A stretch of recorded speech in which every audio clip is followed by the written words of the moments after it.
आपकी book strategic management का third topic है जो इन्वायरमेंट अप्राइजल। कोई भी कंपनी, अगर किसी कंपनी में स्ट्रेटजिक मैनेजमेंट होगी तो इन्वायरमेंट का अप्राइजल वो करती ही करती है। इन्वायरमेंट अप्राइजल हम बोल सकते हैं कि कंपनी में जो इन्वायरमेंट है उस पे कौन कौन सी चीज़ें जो अफेक्ट करती हैं उन चीज़ों को दूर किया जा सके, और कंपनी में बेटर इन्वायरमेंट होगा तो काम अच्छे तरीके से कंप्लीट हो सकता है। इसके बेस पे सबसे पहले तो आपके पास आ रहा है कि इन्वायरमेंट होता क्या है। Environment refer to the physical surroundings, outside factors, influences, circumstances under which something और समथिंग एग्जिस्ट। कंपनी में कुछ चीज़ें अंदर की, कुछ चीज़ें बाहर की, कुछ कंपनी के फिजिकल काम भी हो सकते हैं, प्लस कंपनी में काम करने के तरीके भी हो सकते हैं, प्लस कंपनी में कौन कौन सी चीज़ें जो प्रभावित करती हैं, जैसे कि हम बोल सकें मिसअंडरस्टैंडिंग्स, मिस्टेक्स, अंडर इन्फ्लुएंस, या फिर और कुछ भी ताकतें बाहर की जो कंपनी को प्रभावित करती हैं, जिससे कंपनी को कोई नुकसान होने के चांसेस हो सकते हैं। इन्वायरमेंट के कैरेक्टरिस्टिक बताए इन्होंने। इन्वायरमेंट के सबसे पहले इन्वायरमेंट इज कम्प्लेक्स। इन्वायरमेंट कोई एक तरीके का नहीं होता, इसमें अलग अलग चीज़ें कवर होती हैं। इसमें number of factors, events, conditions, अलग अलग डिफरेंट सोर्सेज के डिफरेंट डिफरेंट इन्फ्लुएंसेस होते हैं, और सब कंपनी में अलग अलग होगा। हम ये नहीं कह सकते ये कंपनी का इन्वायरमेंट जैसा है वो सब कंपनी में वैसा ही होने वाला है। इट इज़ डायनेमिक, लगातार चेंज होने वाला है। टाइम के अकॉर्डिंग जो चीज़ आज आप सेटअप करोगे कल को कुछ नया आ जाएगा तो फिर चेंजेस करना है, दोबारा से पढ़ने पड़ते हैं। इन्वायरमेंट इज मल्टी फेसिंग, कोई एक जगह से इसको प्रभाव नहीं होता, अलग अलग एक्सटर्नल कारण भी हो सकते हैं, गवर्नमेंट भी हो सकती है, आपकी कंपनी के अपना इंटरनल इन्वायरमेंट भी हो सकता है। फार रीचिंग इम्पैक्ट, जब आप कंपनी के इन्वायरमेंट की बात करते हैं तो अगर इन्वायरमेंट को सेटअप करेंगे तो फार रीचिंग इम्पैक्ट होता है कि मीन्स आने वाले काफ़ी टाइम आपको बेनिफिट उसका मिलता चला जाता है। कंपनी में जब भी इन्वायरमेंट की बात करेंगे तो इन्वायरमेंट इंटरनल वर्सेस एक्सटर्नल की देखेंगे। सबसे पहले इंटरनल इन्वायरमेंट की बात करते हैं। इंटरनल इन्वायरमेंट कंपनी का होता है कि refer to the internal operation that affect the result in the strategic strength और वीकनेस। कंपनी में जब कंपनी की स्ट्रेंथ और वीकनेस की बात की जाएगी तो इंटरनल इन्वायरमेंट की बात करते हैं। एक्सटर्नल इन्वायरमेंट की बात करेंगे तो एक्सटर्नल होता है कि कंपनी में जब कंपनी के लिए कौन कौन सी अपॉर्चुनिटीज हैं, कौन कौन से थ्रेट हैं, तो उस चीज़ को जब चेक की जाती है तो उसको बोलते हैं कंपनी का एक्सटर्नल, क्योंकि अपॉर्चुनिटीज कंपनी को बाहर से मिलने वाली हैं, कंपनी डर भी जो होंगे वो बाहर से ही होने वाले हैं, तो उसको एक्सटर्नल इन्वायरमेंट बोलते हैं। कंपनी इसके बेस पे स्वॉट एनालिसिस और पेस्टल एनालिसिस करती है। स्वॉट एनालिसिस जो कंपनी में दिखाया गया, सब वर्ड का अलग अलग मीनिंग दिखाया है। मीन्स एस के लिए कंपनी अलग देखती है। एस का मीनिंग हुआ कंपनी में स्ट्रेंथ, इनके बारे में इन्होंने आगे प्रॉपर डिफाइन भी किया। हाँ, स्ट्रेंथ, कंपनी की स्ट्रेंथ क्या होगी, कंपनी में उनकी स्किल्स हो गई, जो उनके पास क्वालिटीज़ हैं, जो उनके पास गुड लेबर है, प्लस कंपनी में जो पैसा है, कंपनी काम करने का तरीका है, वो कंपनी में अगर क्वालिटी सिस्टम है वो कंपनी के स्ट्रेंथ की बात करता है। उसके बाद कंपनी में वीकनेस की बात करते हैं। वीकनेस क्या होती है, जब कंपनी में वर्कलोड जो बहुत ज़्यादा हो जाता है, ये कंपनी की वीकनेस है। जब कंपनी में प्रोजेक्ट प्लानिंग प्रॉपर तरीके से एक्सपीरियंस बेस पे नहीं हो पाती है, या फिर कंपनी के पास कॉस्ट जो है कुछ किस एरिया में बहुत बढ़ जाती है, या फिर कंपनी का वेस्टेज बढ़ रहा है, लेबर टर्नओवर कंपनी की ज़्यादा है, आइडल टाइम कंपनी में ज़्यादा है, कंपनी की वीकनेस मानी जाती है। फिर आती है कंपनी की अपॉर्चुनिटीज़। अपॉर्चुनिटीज़ क्या होती हैं, जब कंपनी को अपने मार्केट शेयर बढ़ाने होते हैं, बढ़ रहे होते हैं, या फिर किस तरीके से बढ़ भी सकते हैं, ये कंपनी के लिए अपॉर्चुनिटीज़ होती है। कई बार कंपनी कहता भी अपने सोर्सेज में न्यू रिसोर्सेज को ऐड करने का चांस मिल जाए, तो ये भी कंपनी के लिए अपॉर्चुनिटीज़ होती हैं। कंपनी कभी भी इन चीज़ के ऊपर काम कर सकती है। उसके बाद होता है कंपनी के लिए थ्रेट। कंपनी के लिए थ्रेट होता है कि जब कंपनी में बहुत ज़्यादा ग्रेटर कंपटीशन होता है तो ये प्रॉब्लम कंपनी में आती ही आती है। कई बार कंपनी में कहता मार्केट डेवलपमेंट स्लो हो जाए, मीन्स धीरे धीरे कंपनी का कम मार्केट ग्रो कर रही है। इंक्रीज परचेजिंग सप्लाई पावर, जिन लोगों से आप लोग सामान खरीद रहे हैं उनकी पावर जो है वो आपकी बहुत ज़्यादा बढ़ गई है, मीन्स कंपनी उनको टाइम पर पैसे दे नहीं पा रही है। प्लस अब वो अगर हमें सामान दे रहे हैं तो उस पे हमें बार्गेनिंग बहुत कर रहे हैं, या फिर हमें जो डिस्काउंट मिल रहे थे वो मिलने कम हो गए हैं हमें। इसके अलावा हमारी कंपनी में जो लगातार जो रेगुलेटरी जो हमारे बोलते हैं रिलेशनशिप है वो खत्म होते चले जा रहे हैं मार्केट में, तो ये कंपनी के लिए थ्रेट होता है। ऑलवेज कंपनी का कंपटीशन एक लेवल पे चलता रहे तो कंपनी लगातार ऐसे बोलते हैं कि हमारा जो इन्वायरमेंट है अच्छा है। जब आपका कंपटीशन बहुत ही ज़्यादा टफ हो जाए तो इन्वायरमेंट डाउन होना स्टार्ट हो जाता है, कंपनी डर की बात होती है। तो कोई भी कंपनी जब इन्वायरमेंट को देखेगी तो इन चीज़ों को हमेशा मेजर कर लेती है।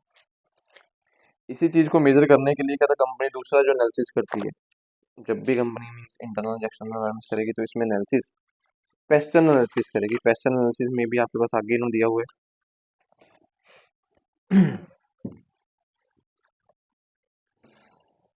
पेस्टल जो आपके पास वर्ड है, इसमें भी कंपनी सब जगह पे काम करती है, मीन्स अलग अलग वर्ड का अलग अलग मीनिंग। पी के लिए काम कर रही है गवर्नमेंट, पॉलिटिकल, पॉलिटिकल ये भी गवर्नमेंट में सॉरी कंपनी में इन्वायरमेंट की बात करती है। जिस जगह पे आपकी कंपनी है वहाँ की कंपनी ऑलवेज पॉलिटिकल लेवल के बेस पर देख के चलती है कि कौन सी गवर्नमेंट किस हमें सपोर्ट कर रही है, क्योंकि गवर्नमेंट्स कई बार ऐसे आती हैं भी, कुछ काम ऐसे भी हो जाते हैं जिससे मोनोपोली क्रिएट हो जाए, मार्केट में कीमतें बढ़नी स्टार्ट हो जाए। कई बार ऐसा कंडीशन भी आ जाता है गवर्नमेंट सपोर्ट ज़्यादा करने लगी तो रिसेशन पीरियड आ जाए, या फिर कुछ प्रोडक्ट जो महंगे बिक रहे हैं गवर्नमेंट अपनी तरफ से उसमें ऐड करना स्टार्ट कर दी, तो गवर्नमेंट को प्रॉब्लम, सॉरी कंपनी को प्रॉब्लम्स आती ही आती है। उसके बाद आता है इकोनॉमिक। इकोनॉमिक का मतलब होता है जब मार्केट में ग्रोथ, ग्रोथ के हिसाब से इंटरेस्ट रेट कम हो जाए, मार्केट में पैसे की कमी आ जाए, फिजिकल डेफिशिएट बजट होने स्टार्ट हो जाए गवर्नमेंट के, तो वहाँ पे जब लोगों के पास पैसे की कमी आती है तो लोग अपना पैसा ज़्यादातर सेव करना स्टार्ट कर देते हैं, सॉरी मार्केट में लगाते ही नहीं, उनको ऐसा लगता है कि जितना पैसा हमारे पास होगा तो प्रॉब्लम, उस टाइम पे डिमांड आपकी डाउन हो जाती है, तो ये भी चीज़ें इन्वायरमेंट को अफेक्ट करती हैं। फिर आती हैं सोशल। सोशल का मतलब होगा भी इकोनॉमी में सब लोगों को जैसे पता है कि पोल्यूशन का ट्रेंड क्या है, पोल्यूशन क्या होना चाहिए क्या नहीं चाहिए, कल्चर के नॉर्म्स क्या हैं। उसके अलावा हम लोग किसी बंदे के कल्चर को चेंज करने की कोशिश करें तो वहाँ पे प्रॉब्लम आती है, जैसे इकोनॉमी आपके पास लोग जो आएंगे, लेबर आएगी, कोई एक टाइप की नहीं आएगी, अलग अलग टाइप की लेबर आएगी, तो आपको सोशल ट्रेंड समझने जरूरी होंगे, तब भी आप उनको ग्रुप में काम करवा सकते हो। अगर आप उनको सही समझोगे तो वहाँ पर भी प्रॉब्लम आ सकती है। उसके बाद हमारे पास टी आता है, वो टी का मतलब टेक्नोलॉजिकल। आज के टाइम में हर एक कंपनी इस लेवल पे अपॉर्चुनिटी को देखती है, आईटी सेक्टर हो गया या रिसर्च एंड डेवलपमेंट, ये टेक्नोलॉजी में काम कर रहे हैं, जो चीज़ें हमें आज के टाइम में कंपनी में काम करने के लिए चाहिए हमें उसको अडॉप्ट करना पड़ता है। कई बार उन चीज़ों को अगर हम लोग टाइम से नहीं चेक सोचते हैं, मान लो नई टेक्नोलॉजी आई है, अगर धीरे धीरे अपनी कंपनी में लागू कर देंगे तो सब लोग समझ जाएंगे, इमरजेंसी बेस पे अप्लाई करेंगे तो मे भी आपकी कंपनी में डाउनफॉल आ सकता है। कैसे आ सकता है कि लेबर आपको हो सकता है सपोर्ट ही ना करे, लेबर में फियर जो एक आ जाता है कि हमारी जॉब चली जाएगी, तो वो भी कंपनी में इफेक्ट डलता ही डलता है। उसके बाद लीगल, गवर्नमेंट बेस पे जो लीगल रूल बनाए जाते हैं, मीन्स मेन लीगल में होता है गवर्नमेंट में जो टैक्स स्ट्रक्चर है, अगर गवर्नमेंट ने कभी कोई लीगल रूल्स के टैक्स स्ट्रक्चर बढ़ा दिया, जब हमारे ऊपर बर्डन बढ़ गई, तो कंपनी को ये भी इन्वायरमेंट में इफेक्ट करते हैं। मान लो गवर्नमेंट ने आज भी रॉ मटेरियल खरीदा हुआ है, जीएसटी एग्जाम्पल ले लें, तो गवर्नमेंट ने जीएसटी रेट हम जब खरीदे थे वो 12% था, गवर्नमेंट चेंज कर दे 18%, तो उसमें 12 में 18 बेचना पड़ेगा, तो हमारे ऊपर टैक्स बर्डन हो जाएगा, तो ये भी कंपनियों को मैनेज करना पड़ता है। उसके बाद इन्वायरमेंट। इन्वायरमेंट का मतलब होता है जैसे कि ग्लोबल वार्मिंग, सब्स्टिट्यूट प्रोडक्ट, ये मार्केट कंपनी में हमेशा ऐसा होता है कि ग्लोबल वार्मिंग, लोग बाहर का सामान ज़्यादा पसंद कर रहे हैं, सब्स्टिट्यूट प्रोडक्ट बहुत आ गए मार्केट में, आप जो प्रोडक्ट बना रहे हैं उसका सब्स्टिट्यूट अगर मार्केट में आ जाएगा तो कंपनी गवर्नमेंट जो कस्टमर उधर की भागना स्टार्ट हो जाएंगे, तो वहाँ पर भी स्ट्रेटजिक मैनेजमेंट को इस चीज़ के ऊपर ध्यान देना पड़ता है। तो कोई भी कंपनी जब भी किसी तरीके से मार्केट में आएगी तो इन्वायरमेंट इस तरीके से ही मैनेज करती है कि हर हर जगह पॉइंट पे उसको काम करना होता है, और स्ट्रेटजिक मैनेजमेंट इन सभी चीज़ों के लिए कोई ना कोई स्ट्रेटजी बनाते चले जाते हैं ताकि कभी भी कंपनियों को किसी तरीके से डाउनफॉल में ना जाना पड़े। इन्होंने जैसे स्वॉट एनालिसिस किया है, स्वॉट एनालिसिस में कंपनी ने स्ट्रेटजी दिखाई है, तो परफॉर्मेंस कंपनी क्या परफॉर्मेंस करती है, सबसे पहले तो आइडेंटिफाई करेंगे, इन सभी चीज़ों की आइडेंटिफिकेशन करेंगे, फिर उसमें कंक्लूजन लेके आएंगे ओवरऑल सिचुएशन हमारी कंपनी में क्या है और उसको हम लोग कैसे खत्म कर सकते हैं। ये कंपनी में स्ट्रेटजिक मैनेजमेंट का काम है। इसके लिए कंपनी स्ट्रेटजी भी बनाती है, सबसे पहले स्ट्रेटजी फॉर अपॉर्चुनिटीज, फिर strategy for threat, strategy for threat हो गया, एसटी स्ट्रेटजी बनाया हुआ उन्होंने, मीन्स पॉइंट अपनी तरफ से बनाया हुआ है, कंपनी अपनी तरीके से कोई ना कोई स्ट्रेटजी लगाएंगे जिस तरीके से इन चीज़ों को इन्वायरमेंट एक प्रॉपर तरीके से लागू किया जा सके। इन्वायरमेंट फैक्टर में हमने पेस्टल भी साथ में पढ़ लिया है। इसके अलावा कंपनी जो स्ट्रेटेजिक मैनेजमेंट जो काम करती है किसी भी कंपनी के इन्वायरमेंट को स्कैनिंग के काम करती है, ये स्कैनिंग भी कंपनी में लगातार चली आती है। इस स्कैनिंग को दो तरीके से हम बोल सकते हैं, ad hoc scanning, regular scanning. Regular scanning होती है कंपनी में जब टाइम के अकॉर्डिंग मीन्स लगातार जैसे महीने महीने स्कैनिंग होती चली जा रही है। एड हॉक होती है जब इमरजेंसी बेस आए, जब हमें जरूरत पड़ेगी तब स्कैनिंग करेंगे। इस स्कैनिंग प्रोसेस में कंपनी हमेशा सिर्फ वही चीज़ें देखती है कि हमारी कंपनी में जो काम चल रहा है उसमें कौन कौन से मेथड हम मतलब किस बेस में मैथ काम चल रहा है, कंपनी में नॉलेज क्या है, कंपनी में नॉलेज के बाद एग्जाम्पल में कंपनी में जर्नल बुक्स जो कम अकाउंट्स बन रही हैं वो किस तरीके से बन रही हैं, क्या उसमें विंडो ड्रेसिंग तो नहीं है, इसको कंपनी स्कैन करती है। इन्होंने लिखी हुई approaches to the environment scanning.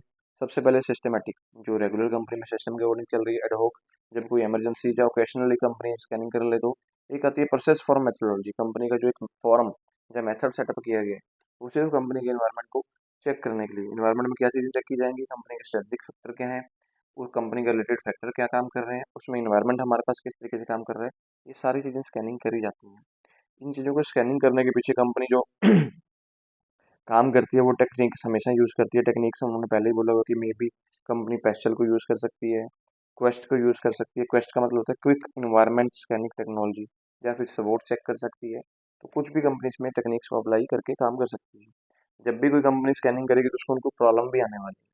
Problem क्या आएंगी? सबसे पहले तो स्ट्रेटजिक प्लानिंग कई बार फेल हो जाती है। फेल होने के पीछे होता है कि कंपनी के जो स्ट्रेटजिक फैक्टर हैं, जैसे कि हम बोले कि कंपनी का स्टाइल, कंपनी का एक्सपीरियंस, मोटिवेशन लेवल वो बिल्कुल डाउन है, तो ये प्रॉब्लम्स आ जाती है। क्योंकि कंपनी में जो एम्प्लॉयज हैं, जो स्कैनिंग करने वाले या फिर जो प्रोफेशनल पर्सन है, उनके पास वो स्किल्स नहीं है, या फिर फाइनेंस की प्रॉब्लम आ जाएगी, या कुछ लोग जो है इस काम को स्ट्रेस मानना स्टार्ट कर देते हैं, तो ये प्रॉब्लम्स कंपनी में आती ही आती है। ऑर्गेनाइजेशन रिलेटेड फैक्टर भी होते हैं जिसमें प्रॉब्लम लेके आते हैं। ऑर्गेनाइजेशन फैक्टर जैसे कि हम बोल सकते हैं पहले कि एज रिलेटेड, या फिर कंपनी का साइज बहुत बड़ा है, हम बोलेंगे 1-2% ही काम कर रहे हैं। या फिर एज रिलेटेड फैक्टर, कंपनी में ज़्यादातर पर्सन जो है अडल्ट पर्सन से भी ऊपर वाली एज वाले काम कर रहे हैं, तो स्कैनिंग जो जल्दी से होनी चाहिए वहाँ पे तो मल्टी टैलेंटेड फेस चाहिए, तो वहाँ पर ये प्रॉब्लम्स भी आके निकल के आ जाती हैं। इन्वायरमेंटल रिलेटेड जो फैक्टर कंपनी में प्रॉब्लम लेके आते हैं, सबसे पहले कम्प्लेक्सिटी।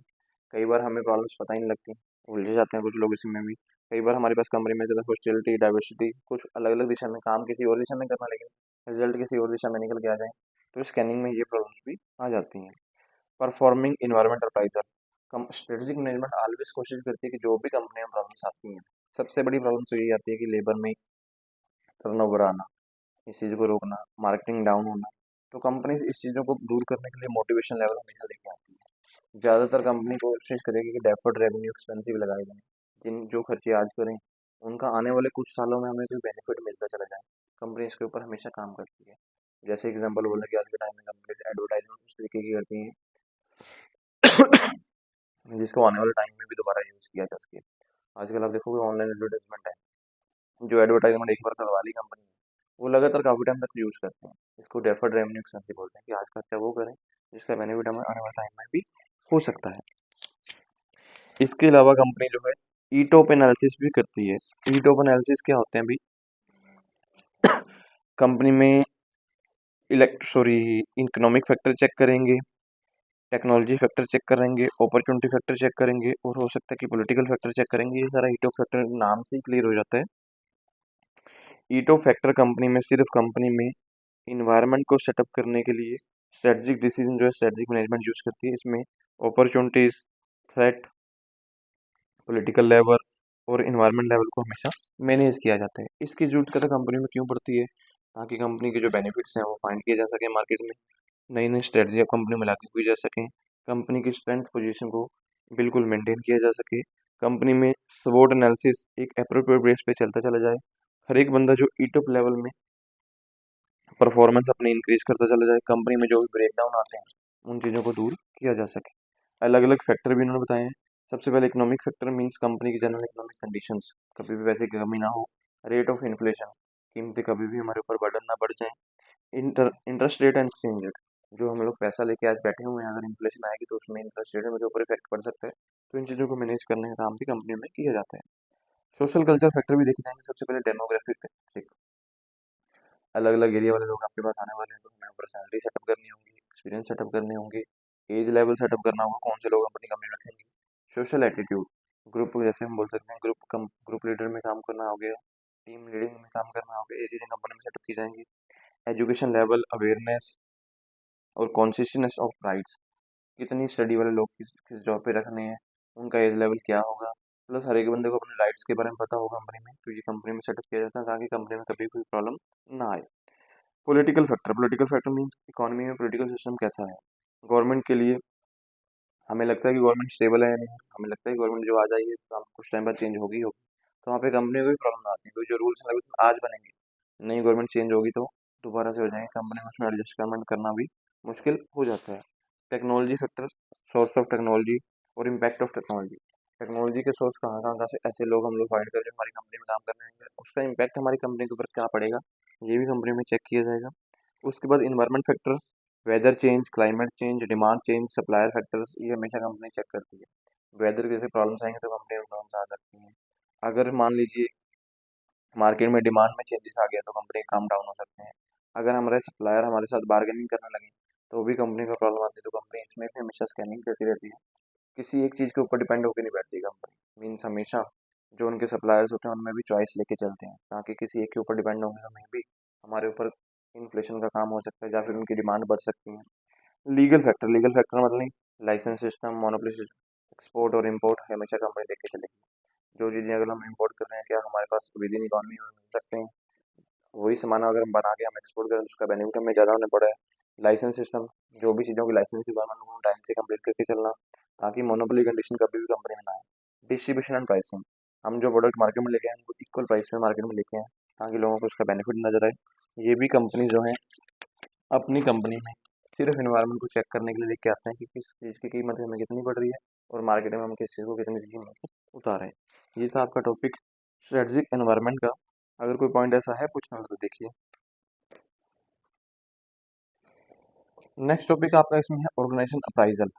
किसी भी कंपनी में अगर स्ट्रेटजिक मैनेजमेंट की काम करेंगे तो वो कंपनी में ऑर्गेनाइजेशन अप्राइजल सिस्टम लेके ही आते हैं। ऑर्गेनाइजेशन अप्राइजल क्या होता है, मीन्स कंपनी में काम की जो कंपनी में सब काम चल रहे हैं उन काम की प्रशंसा हो सके, ताकि जो कंपनी में लोग काम कर रहे हैं वो लगातार रिटेन रहे। लेबर टर्नओवर कम हो अगर लेबर टर्नओवर कम होगा तो कंपनी का प्रोडक्शन उतना ही बढ़ेगा।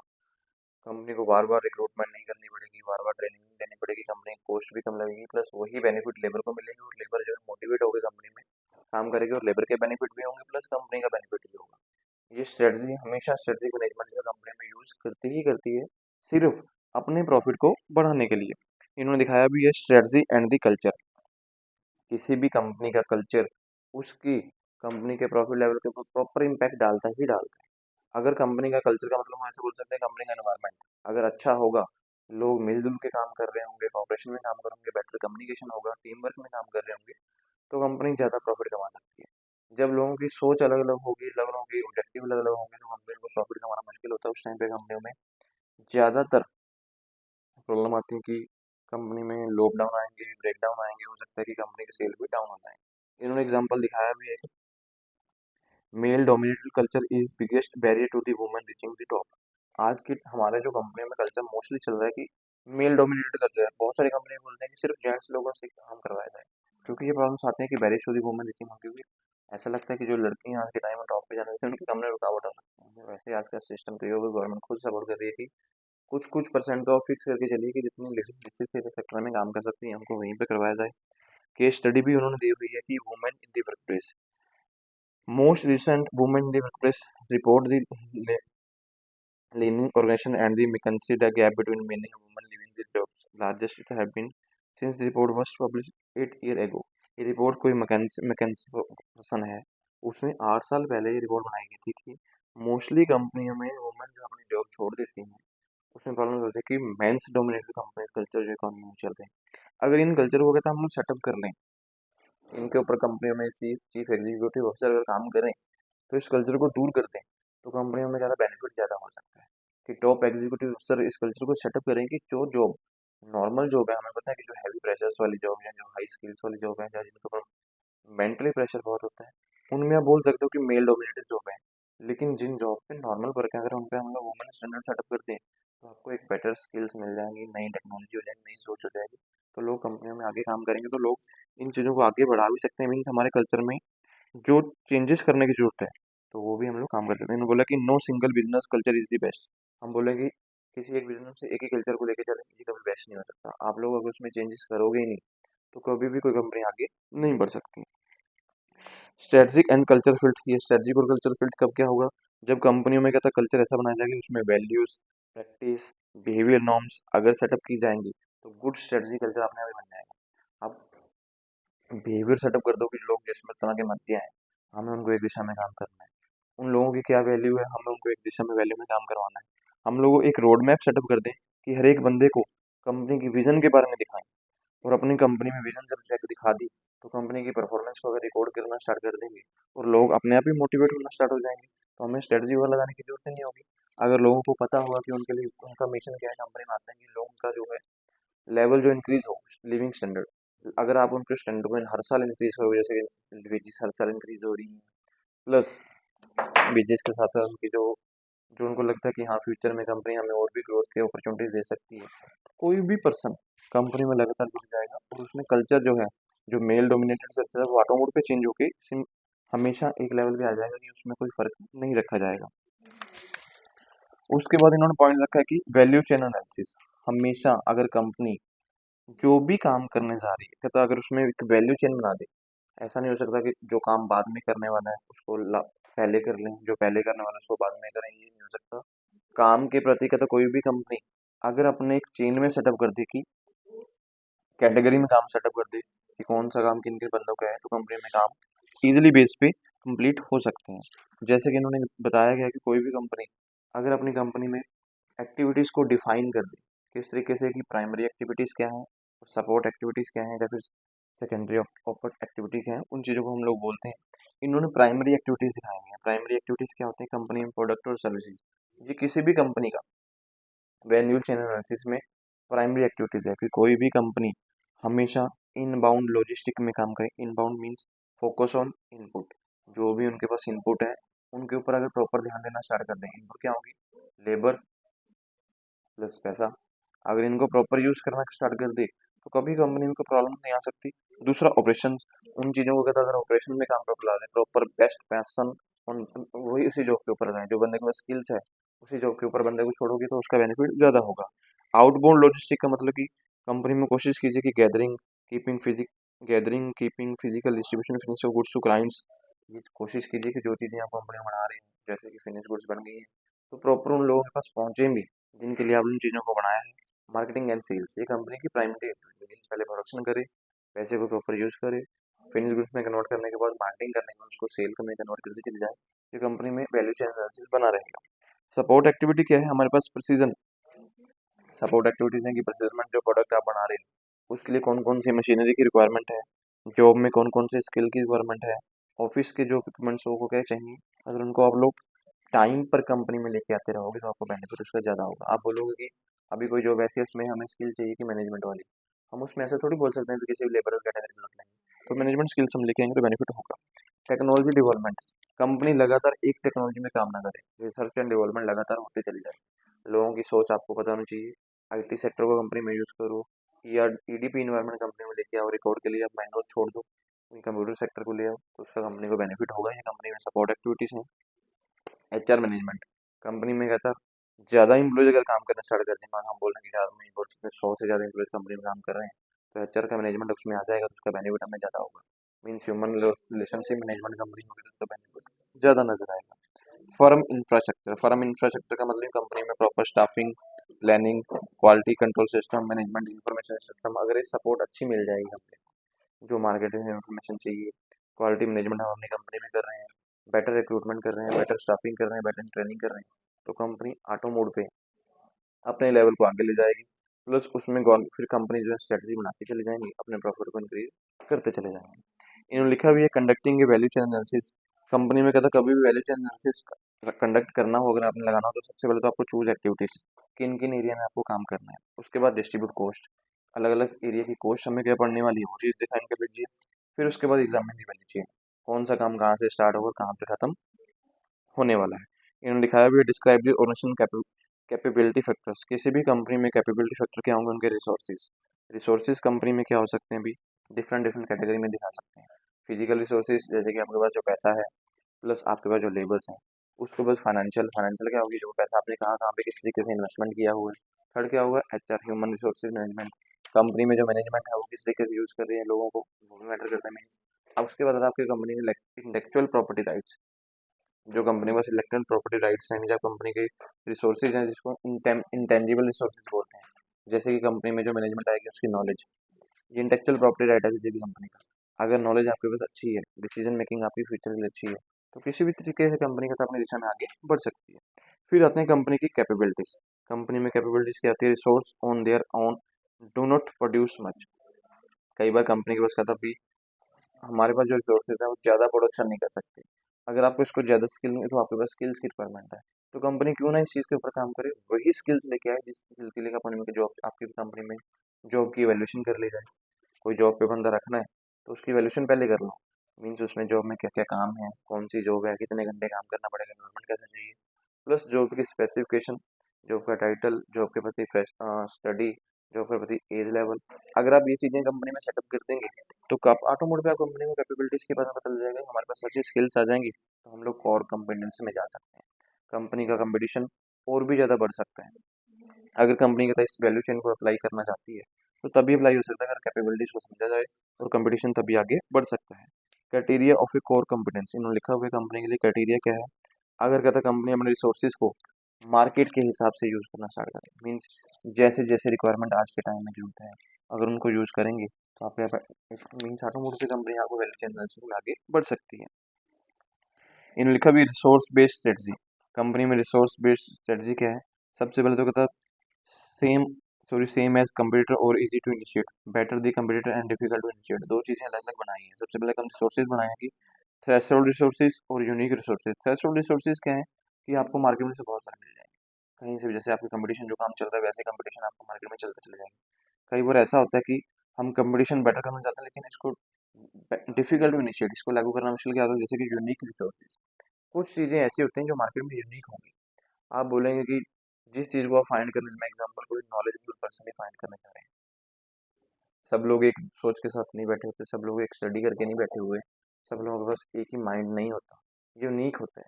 कंपनी को जब भी इंटरव्यू रखते हैं तो इंटरव्यू रखने के पीछे कारण क्या होते हैं। ऐसे तो कंपनी एडवर्टाइजमेंट दे कि हमें कोई टेक्निकल या मैकेनिकल पर्सन चाहिए, बहुत सारे आ जाएंगे। कंपनी इंटरव्यू रखते है उसके पीछे क्योंकि उनको पता है कि यूनिक कोई टैलेंट ऐसा होगा जिसके पास नॉलेज कुछ एक्स्ट्रा होगी। हमें उस बंदे के ऊपर इन्वेस्टमेंट करनी चाहिए जो एक ही टाइम पे मान लीजिए उतने पैसे में दो काम भी कर सके।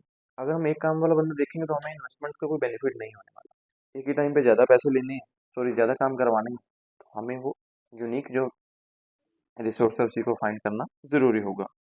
उसके बाद उन्होंने लिखा भी है कंपनी में ऑर्गेनाइजेशन अप्राइजल। किसी भी कंपनी में ऑर्गेनाइजेशन अप्राइजल का होना ज़रूरी है।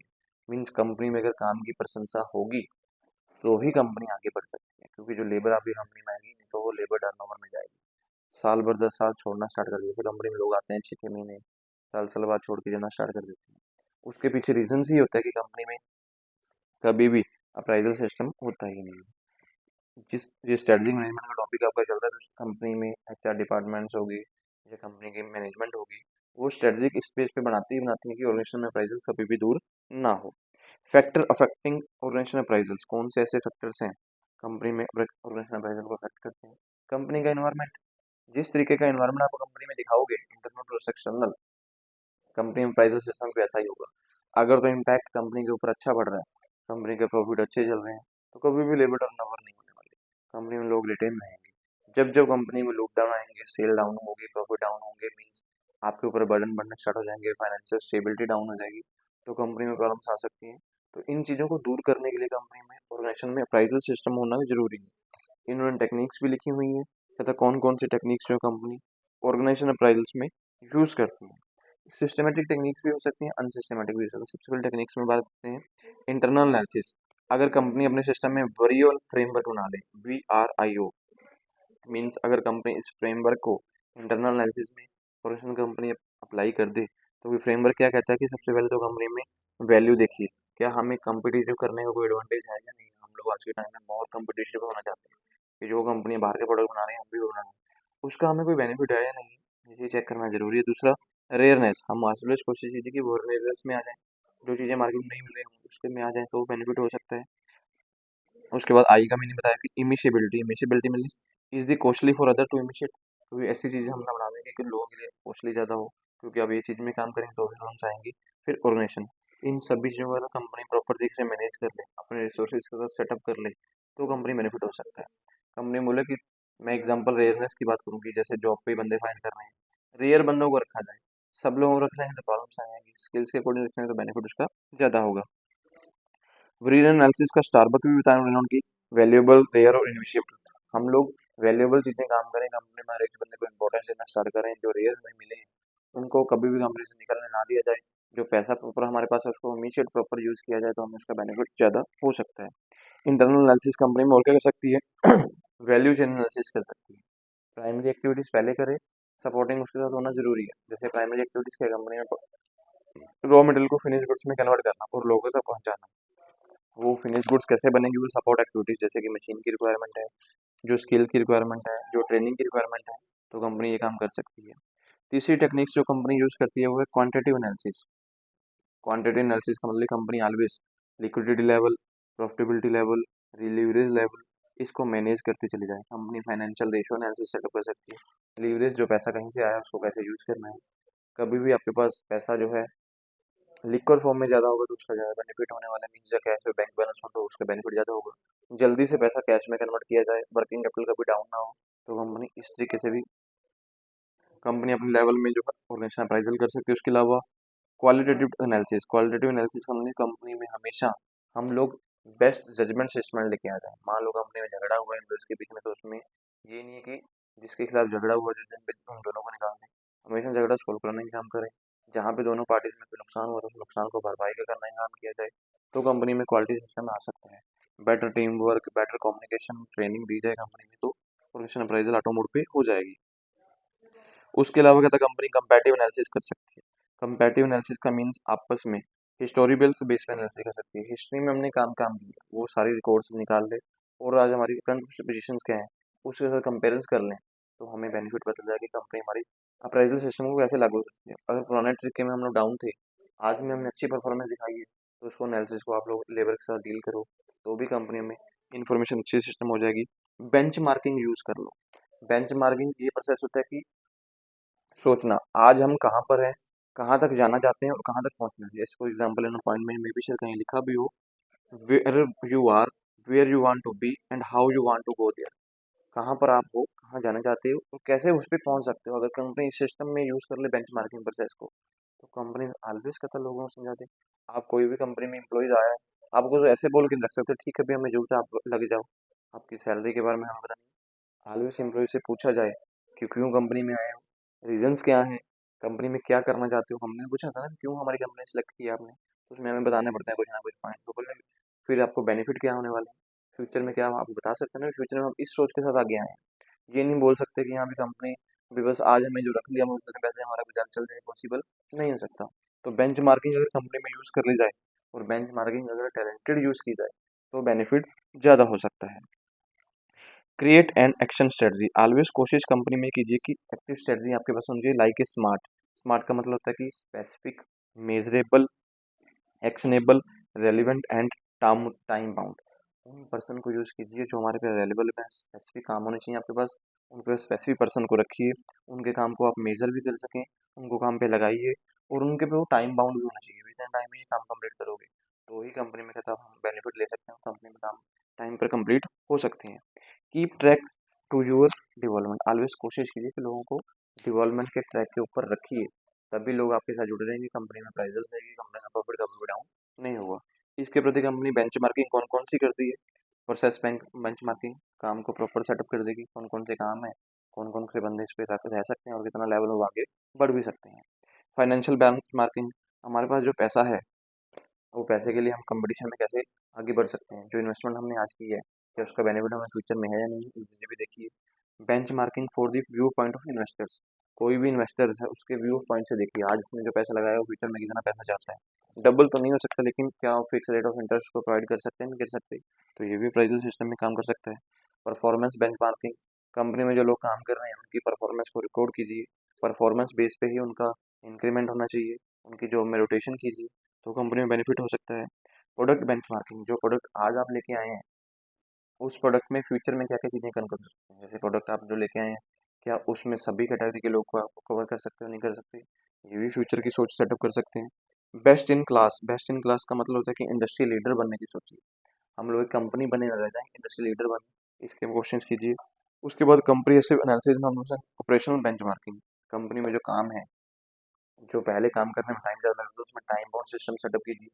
कम टाइम में ज़्यादा प्रोडक्शन किस तरीके से हो सकती है। अगर किसी सपोर्ट की जरूरत है जैसे कि मशीन्स की, टेक्नोलॉजी की, तो उनको अडॉप्ट करेंगे तो उसका बेनिफिट हमें ज़्यादा होगा और हम बैलेंस स्कोर कार्ड में आ सकते हैं। सभी चीज़ों को अगर बैलेंस लेके चलोगे तो कंपनी लगातार ऑपरेशन अप्राइजल में रहेगी और लोग भी आपके साथ जुड़े रहेंगे, कंपनी अपना प्रोडक्ट जो है बनाती चली जाएगी और बेचती चली जाएगी, प्रॉफिट भी कभी डाउन नहीं होगा। ये था आपका कंपनी का स्ट्रेटजी मैनेजमेंट में ऑर्गेनाइजेशन अप्राइजल। कंपनियों में कोई भी कंपनी होगी तो स्ट्रेटजी अलग बनाती है कि कंपनी में ऑर्गेनाइजेशन की अप्राइजल कभी डाउन ना हो। मीन्स कंपनी में लोग प्रशंसा के पात्र बने रहे, कंपनी में प्रशंसा के पात्र बनी हुई कंपनी स्ट्रेटजी के ऊपर भी लागू लागू करती है। कोई पॉइंट ऐसा हो पूछने वाला तो देखिए।